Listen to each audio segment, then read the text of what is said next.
Fala galera, tudo bem? Hoje mais uma aulinha de genética. Hoje a gente vai falar sobre as leis de Mendel.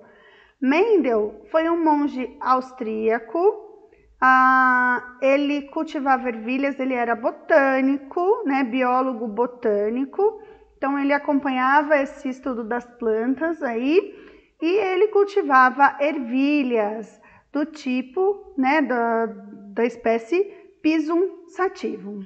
E por que ele realizou essas pesquisas sobre hereditariedade com essas ervilhas? Porque elas tinham características simples e contrastantes. Então, por exemplo, a forma da semente, ou ela era lisa, ou ela era ondulada, enrugada. A cor da semente, ou ela era amarela, ou ela era verde. Então, ele observou aquele conceito que a gente falou de dominância completa.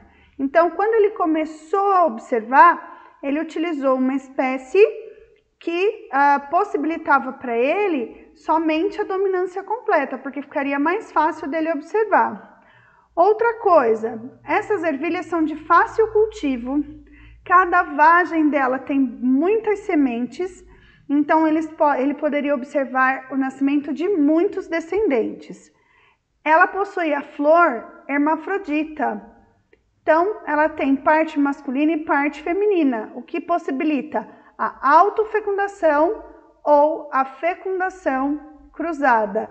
Então, ele observou uma característica por vez, que fez ele se diferenciar dos outros pesquisadores. Os outros pesquisadores começaram a observar muitas variantes, muitas características, o que acabava confundindo todo o experimento. Mendel não, ele observou uma característica, depois outra, e assim ele conseguiu toda a base que a gente tem da genética hoje. Então, como ele começou? Ele começou com essa geração parental. Ele sabia que as ervilhas com a semente verde, elas eram puras porque elas só geravam descendentes verdes. E as amarelas só geravam descendentes amarelos. O que ele fez? Ele fez um retrocruzamento, cruzou a verde com a amarela. O que ele observou na primeira geração, que ele chamou de F1? Que todas as ervilhas, 100% delas, apresentavam o fenótipo, a característica aparente dela, amarela. E aí ele pegou essas plantas amarelas, geradas dessas daqui, e realizou autofecundação, elas com elas mesmas.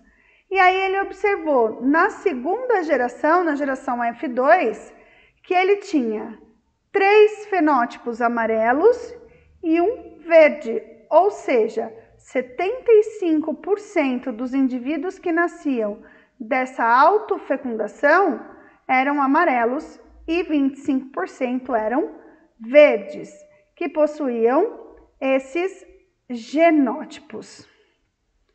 E aí ele chegou à conclusão, a sua primeira lei ou lei da segregação. Cada caráter, cada característica é condicionado por um par de fatores que se separam na formação dos gametas, nos quais ocorrem em dose simples. Então, quando a gente tem a formação dos gametas, aqui a gente tem uma característica, certo? Célula com 2 cromossomos homólogos, olha eles aqui. Aqui nesse locus gênico eu tenho um L e um R, que seria uma característica. Na hora da formação dos gametas, eu vou ter ou só o L ou só o R. O que isso significa? Cada característica de um organismo é definida pelo par de fatores, mas as células reprodutivas, que é o gameta, só carrega um fator. E na hora da junção eu tenho um fator que veio do pai e um fator que veio da mãe, volto a formar a célula diploide. Então, no gameta eu tenho só um fator em dose simples, como disse o Mendel. Então, ele fez o cruzamento, aqui da primeira geração, né, o Vzão, Vzinho com Vzão, Vzinho, e aqui a formação dos gametas. Então, eu tenho aqui os alelos, Vzão e Vzinho. Então, eu tenho um gameta Vzão, um gameta Vzinho. Aqui a mesma coisa, e aqui os cruzamentos para a geração F2. Esse é o quadro de Punnett, também para a gente indicar o cruzamento. Então, aqui eu tenho uma fêmea que tem os alelos azão e azão, o macho que tem o azão e o azinho, e aqui eu completo o quadro com as junções. No caso aqui, azão com azão, azão com azão, azão, azinho, azão, azinho. E a segunda lei? Na segunda lei, ele analisou duas características: a cor da ervilha e o formato da ervilha. Então, aqui eu tenho uma ervilha amarela lisa e uma ervilha verde rugosa. E aí ele fez a mesma coisa, pegou indivíduos homozigotos para as características, né? Ele sabia que essa planta só daria ervilha amarela lisa e essa só verde rugosa, e fez uma autofecundação e achou a geração F1. Para a geração F2, desculpem, primeiro ele fez fecundação cruzada, depois ele pegou todos os indivíduos da geração F1 e fez autofecundação. E aí apareceram todos esses genótipos. O que ele concluiu?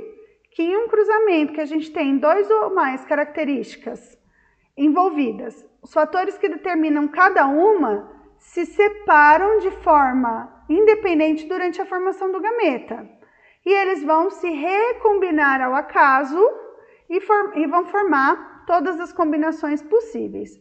Quando a gente fala de formação dos gametas, lembra que a gente está falando de meiose. Então, eu vou separar de forma independente e recombinar ao acaso. Eu tenho várias combinações possíveis. Então, aqui eu tenho um gene Vzão e um gene Rzão, um alelo Vzão Rzinho, Vzinho Rzão e assim por diante. E aqui são os cruzamentos. Quando a gente fala de heredogramas, a gente está falando de representação gráfica do mecanismo de transmissão das características dentro de uma família. Então, esse é um heredograma ou uma genealogia, onde a gente representa sempre o indivíduo do sexo masculino como um quadrado, do sexo feminino como um círculo. Quando eu tenho o quadrado e o círculo unidos, assim, dessa forma, eu tenho casamento. Então, do casamento eu gerei 2 filhos. Os pendentes são os filhos. Daqui eu tive um cruzamento, né, um casamento e outros filhos. E aí a gente vai olhando sempre a legenda, mas essa é a base dos heredogramas. Pessoal, por hoje é isso.